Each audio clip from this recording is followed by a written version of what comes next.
Market లో invest చేసి మీ డబ్బులు డబుల్ చేసుకోవాలనుకుంటున్నారా? విజయవాడలో జరిగే సుందరరామిరెడ్డి గారి లైవ్ సెమినార్ కి అటెండ్ అవ్వండి. నమస్తే సుందరరామిరెడ్డి గారు. నమస్తే అండి. వెరీ ఇంట్రెస్టింగ్ అండి. ఇప్పుడు ఓటీటీస్ ట్రెండ్ నడుస్తుంది. సో నెట్ఫ్లిక్స్ అందులో కోర్స్ మనం పబ్లిసిటీ కాదు, బట్ ఒక మంచి ఇంపార్టెంట్ వరల్డ్ ఫేమస్ అయిపోయిన విషయం గురించి మనం మాట్లాడబోతున్నాము. సో ఇందులో ముఖ్యంగా ఈ మనం నేర్చుకోవాల్సింది ఇందులో ఏంటంటే స్క్విడ్ గేమ్ అనేది ఒక సిరీస్ అనేది ఉందండి.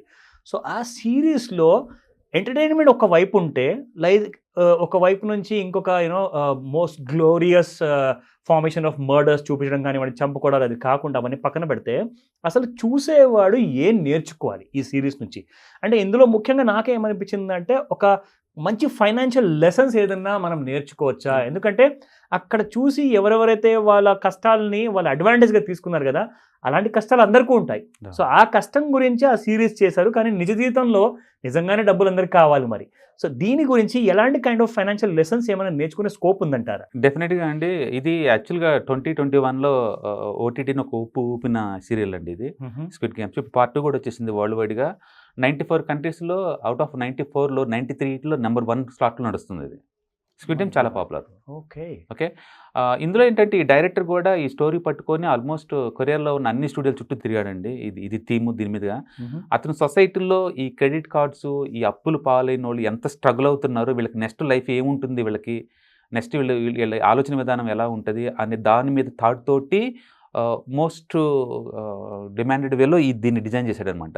కానీ వాళ్ళు ఇది మోస్ట్ వైలెంట్గా ఉంది, ఇది మరీ టెరిఫిక్ వైలెన్స్ ఉంది దీంట్లో, అంటే ఇది ఒక సపరేట్ జోనర్ లాగా ఉంది, ఇంతవరకు ఎవరు కనిపించే జోనర్ ఇది అని చెప్పి ఎవరు తీసుకోలేదు. అదే టైంలో నెట్ఫ్లిక్స్ వాళ్ళు ఏషియన్ మార్కెట్ కొంచెం క్యాప్చర్ చేద్దాం, కొంచెం ఇన్నోవేటివ్ బోల్డ్ కంటెంట్ ఏదైనా ఉంటే ఇన్వెస్ట్ చేద్దామని వాళ్ళు రెడీగా ఉన్నారనమాట. ఆ టైంలో ఈ డైరెక్టర్ వాళ్ళకి అది వినిపించడం, వాళ్ళేమో బడ్జెట్ అంత పెట్టలేమని చెప్పేసి చాలా తక్కువ బడ్జెట్ వాళ్ళకైతే, నెట్ఫ్లిక్స్ చాలా పెద్ద కంపెనీ కదా, చిన్న బడ్జెట్ ఇచ్చారు. ఆ బడ్జెట్తోనే తను తీశాడు అనమాట. అది నెక్స్ట్ హిస్టరీ ఇంకా అది.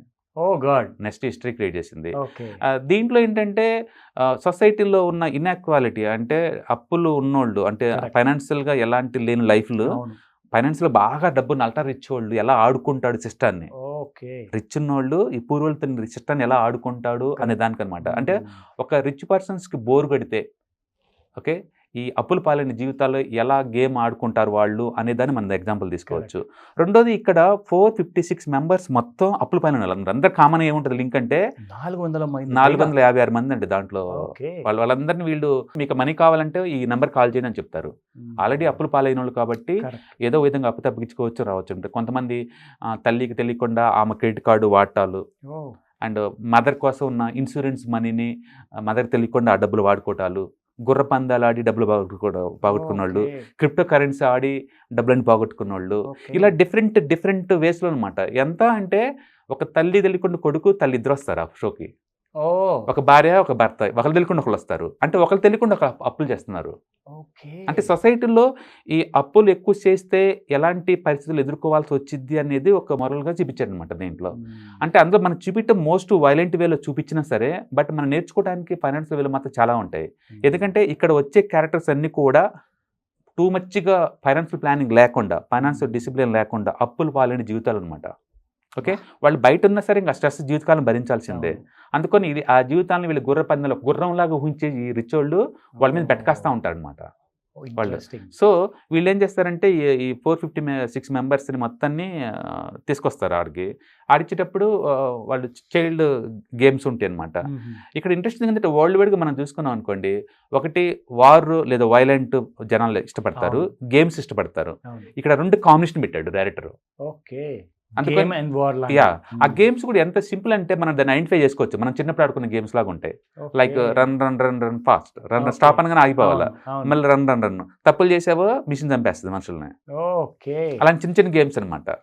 అలాగే నెంబర్ 5 అని రాగానే 5 కలిసి ఒక రూమ్లోకి వెళ్ళిపోవాలా, ఎవరైనా వెళ్ళకపోతే మనం చంపేస్తుంటారు. అలాగే చింతపిక్కల ఆటలు, ఈ టైప్ అనమాట గేమ్స్ అన్ని కూడా చిన్న గేమ్స్ అనమాట.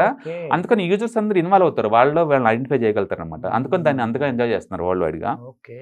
సో ఈ 456 మెంబర్స్ని తీసుకొచ్చేసి వాళ్ళ చేత గేమ్స్ ఆడిస్తూ ఉంటారు. గేమ్లో ఫెయిల్ అవుతే డెత్ అయ్యింది డైరెక్ట్గా, అంటే విన్ ఆర్ డై, 2 సినారియో అంతే.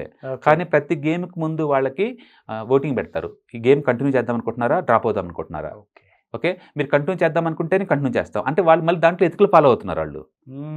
వాళ్ళు ఇస్తా ఉన్న అమౌంట్ ఇస్తూ ఉంటారు ఖచ్చితంగా. ప్రతి గేమ్కి గేమ్ మనీ పెరుగుతూ ఉంటుంది. కానీ వీళ్ళకి అర్థం కాని విషయం ఏంటంటే డెప్త్ని గేమ్లో పెట్టుకుంటున్నారు. మన ట్రేడింగ్లో కూడా స్టాప్ లాస్ లేకుండా ట్రేడ్ చేయడం ఎంత డేంజరో 100%. వీళ్ళు కూడా టూ మచ్ రిస్క్ చేస్తున్నారు డబ్బు కోసం. ఎందుకంటే ఆల్రెడీ బయట చాలా అప్పులు ఉన్నాయి, ఈ డబ్బు చాలదు, ఇంకో రౌండ్. బట్ ప్రతి రౌండ్కి కొంతమంది చచ్చిపోతారన్న విషయం వాడు మర్చిపోతున్నాడు. కరెక్ట్. Too much risk. అంటే గ్యాంబ్లింగ్ అనేది ఫుల్ టైం బిజినెస్ కాదని క్లియర్గా చూపిస్తాడు. లాస్ట్కి 456 మెంబర్స్లో ఒక్కడే బతుకుతాడు, మిగతా మొత్తం చనిపోతుంటారు. ఇందులో వింత ఏంటంటే వాళ్ళు చనిపోతున్న ముందే తెలుసు, బట్ ఆయన అంత రిస్క్ తీసుకున్నారు. అంత రిస్క్ వాళ్ళ జీవితాల్లో రిస్క్. అది గ్యాంబ్లర్స్ కదా ఆల్రెడీ బయట కూడా. అంటే ఒక ఫైనాన్షియల్ డిసిప్లిన్ లేకపోతే ఎంతటి ఎక్స్ట్రీమ్ స్టెప్ తీసుకుంటావు అని చెప్పడానికి ఒక గేమ్ రూపంలో చూపిస్తాడు. అక్కడ ఉంది జస్ట్ గేమ్ కాదు, అంతకు మించి అనమాట. జీవితాలతో ఆడుకుంటున్నారు మీరు, బయట కూడా అదే చేస్తున్నారు, ఇక్కడ కూడా వాళ్ళు అదే అంటారు. బయట పోయిన మనం ఎలా సర్వే అవుతాము, గేమ్ కంటిన్యూ చేద్దాం అంటారు. గేమ్ కంటిన్యూ అయితే ఏమవుతుంది, నెక్స్ట్ రౌండ్లో మళ్ళీ కొంతమంది చనిపోవాలా, ఓడిపోయో చనిపోతారు. అంటే ఎవరికి వాళ్ళు కాన్ఫిడెన్స్, నేను విన్ అవుతాను అని. మన ట్రేడింగ్లో ప్రతి ట్రేడ్లోకి ఎంటర్ అవుతాము, ఈ ట్రేడ్ నేను విన్ అవుతా అంటాడు, బట్ లాస్ అవుతా ఉంటారు, ట్రాప్ అయిపోతుంది. మన ట్రేడింగ్ యొక్క పర్సనాలిటీ, గ్యాంబ్లర్ యొక్క పర్సనాలిటీని స్క్విడ్ గేమ్లో పర్సనాలిటీతో ఈజీగా మనం ఐడెంటిఫై చేసుకోవచ్చు. అంటే ఒక అన్ప్లాన్డ్ బ్యాడ్ ఫైనాన్షియల్ డిసిషన్ తీసుకున్న వాళ్ళు ఫర్దర్ లైఫ్ ఎలా ఉంటుందో మనకు క్లియర్గా చూపిస్తారు అనమాట. బేసికల్గా దీని ద్వారా మనం ఏంటంటే ఒక 6 లెసన్స్ నేర్చుకోవచ్చు. ఒకటి, importance of saving the money save చేయకపోతే ఏం జరిగిద్ది మనకు క్లియర్గా చూపిస్తారు ఇందులో పార్టిసిపెంట్స్ అనమాట. ఈవెన్ హీరో కూడా వాళ్ళ మదర్ ఇన్సూరెన్స్ కోసం పెట్టిన డబ్బును వాడుకుంటాడు మదర్ తెలియకుండా. చివరికి ఆమె షుగర్ ఎక్కువయ్యి కాల్ కట్ చేయాలనుకుంటే ఇంకా డబ్బులు లేవు.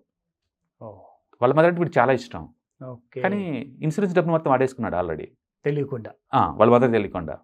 అది ఫస్ట్ గ్రేట్ లెసన్ అది. అందుకని మనీ సేవ్ చేయకపోతే ముందు రోజుల్లో ఎలాంటి కష్టాలు అనిపించవచ్చు, ఎలాంటి కష్టాలు అనిపిస్తారో క్లియర్గా ప్రాక్టికల్ చూపిస్తారు అనమాట. అండ్ రెండోది, gambling always risky business, any point of టైంలో. 456 మెంబర్స్ ప్రతి గేమ్లో ఓడిపోతే చచ్చిపోతారన్న విషయం తెలుసు వాళ్ళకి, అయినా సరే గేమ్ కంటిన్యూ చేద్దాం అంటారు అందరు ఊరికి వాళ్ళే. That is gambling. గ్యాంబ్లింగ్ అంటే లైఫ్ని స్టేక్గా పెట్టి గేమ్ ఆడుతున్నారు వాళ్ళు. వాళ్ళ స్టాప్ లాసే వాళ్ళ లైఫ్. ప్రతి గేమ్ కొంతమంది నిర్దాక్షణ చచ్చిపోతుంటారు. ఎంత అంటే నువ్వు చచ్చిపోతే ఆ డబ్బు కూడా నాకే వద్దు కానీ చంపేస్తూ ఉంటారు లైట్ ఆగిపోయిన తర్వాత, మోస్ట్ వైలెంట్ వేలో అనమాట. So gambling not always the risky business అని చెప్పి క్లియర్గా ఉంటుంది. అండ్ థర్డ్ వన్ ఏంటంటే ప్రొటెక్ట్ యువర్ ఫైనాన్షియల్ అకౌంట్స్. ఒక క్యారెక్టర్ ఏంటంటే వాళ్ళ మదర్ ఏటీఎం కార్డు కొట్టేసుకొని పిన్ నెంబర్ కింద వాళ్ళ కూతురు డేట్ ఆఫ్ బర్త్ని పెడతాడు. అంటే మనకు ఈజీగా అవతల ఐడెంటిఫై చేయొచ్చు, అవతల పిన్ నెంబర్స్ని ఈజీగా ఐడెంటిఫై చేయొచ్చు అంటాడు. అందుకని పిన్ నెంబర్స్ ఎంత కాంప్లికేటెడ్గా పెడితే నీకు అంత బెటర్ అనేది ఇండైరెక్ట్గా చెప్తాడు అనమాట. వాళ్ళ మదర్ అంటుంది అనమాట, కార్డు కొట్టేసావు నువ్వు, ఎట్టకని పెట్టావు పిన్ నెంబర్ అంటే నువ్వేం పెడతావు, నా కూతురు బర్త్డే కాదు పెట్టింది అంటాడు వాడు. అంటే ఈజీగా ప్రిడిక్టబుల్ ఉన్న పిన్ వర్డ్స్ పెట్టుకోకూడదు అని చెప్తాను అనమాట. అందుకని స్ట్రాంగ్ ఉన్న పాస్వర్డ్సే పెట్టుకోండి అనమాట. Good example. And fourth one, money అనేది చాలా జాగ్రత్త ఖర్చు పెట్టుకోండి. దొరికింది కదా, వచ్చింది కదా అని చెప్పేసి గొర్రెల పందాల మీద, క్రిప్టో కరెన్సీల మీద, వాటి మీద వీటి మీద మన రిస్క్ కంట్రోల్ లేని చోట నువ్వు పెట్టకూడదు, మనీని జాగ్రత్త ఖర్చు పెట్టాలని చెప్తాను అనమాట. And fifth one, never under estimate the importance of insurance. వాళ్ళ మదర్కి కాల్ ఇన్సూరెన్స్ ఎక్కువైంది, కాల్ కట్ చేయాల్సి ఉంటుందంటే డబ్బు లేదు, డబ్బు లేకపోతే ఆమె కొన్ని రోజులు చనిపోద్దాము డైరెక్ట్గా. ఆమె చనిపోకుండా ఉంటే కోసం వీడు గేమ్ ఆడటానికి వస్తాడు హీరో, బట్ ఈ డబ్బని తీసుకొని వెళ్ళే సర్కిల్లో చనిపోయి ఉంటుందా. No use. అందుకని ఇన్సూరెన్స్ వాటికి ఈ లైఫ్ సేవింగ్ ఇన్స్ట్రుమెంట్స్ వాటిని స్టేక్ చేసి మనం ఏం గేమ్ ఆడద్దు అని అంటాడు అనమాట. అండ్ సిస్టమ్ సపోర్ట్ ఉండాలి నీకు అంటాడు. ఇందులో గేమ్ ఆట వచ్చిన వాళ్ళందరూ, అప్పులు చేసిన అందరూ కూడా ఏంటంటే ఎవరికి రివీల్ చేయరు. ఒక భార్య భర్తకు చెప్పదు, భర్త భార్యకి చెప్పదు, ఇద్దరు వస్తారు గేమ్కి. వచ్చిన తర్వాత నువ్వు వచ్చావేంటి అని తెలియకుండా ట్రాప్ అయిపోతారు. ఒక తల్లి ఒక కొడుకు ట్రాప్, ఇద్దరు ఒకళ్ళు తెలియకుండా ఒకళ్ళు వస్తారు. ఎందుకు వచ్చావంటే నువ్వు అప్పులు. రియల్లీ చాలా నిజ జీవితంతో ఇది ముడిపడి ఉంది అనుకుంటాను. నిజంగా స్క్విడ్ గేమ్ ఒక ఎగ్జాంపుల్.